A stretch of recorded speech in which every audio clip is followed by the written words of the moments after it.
7.7 magnitude earthquake has just struck Indonesia. Now, we had just gotten news of it, and we're getting more information. Now, you look at the map here. We understand that this earthquake hit the northern coast of the country, so that's where it actually hit. Now, there is a tsunami warning in place following the massive quake. There have been two powerful aftershocks so far that we are aware of in these past moments. I want to go out front to Gage Goulding, who's following this breaking news. And Gage, what are you learning about this? Obviously, it's a massive earthquake, but the size, where it is, and when we talk about a tsunami warning, what does that mean?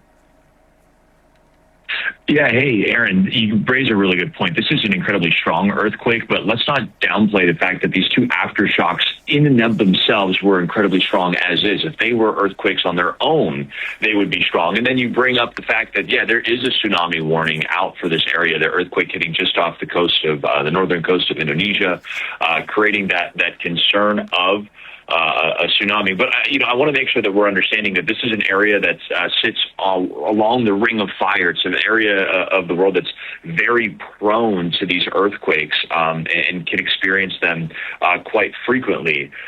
This one hitting just before 6 a.m. local time, Saturday morning, off the coast of Indonesia.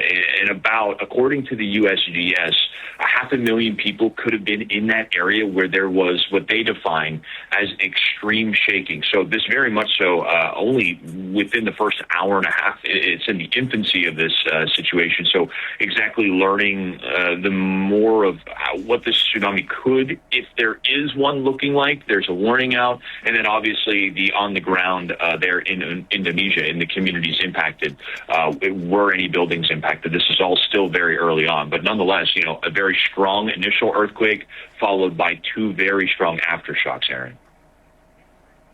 Yeah, all right. Well, Gage obviously is in the region. I should understand he's in Hong Kong. Gage, as you get more information, we're going to bring you back this hour because obviously it's very opaque right now. We know that it's massive. We know that there's been warnings of a tsunami. You talk about 500,000 people in the extremely affected area. So we'll see if any information starts to come out. Obviously, communications will be dramatically impacted.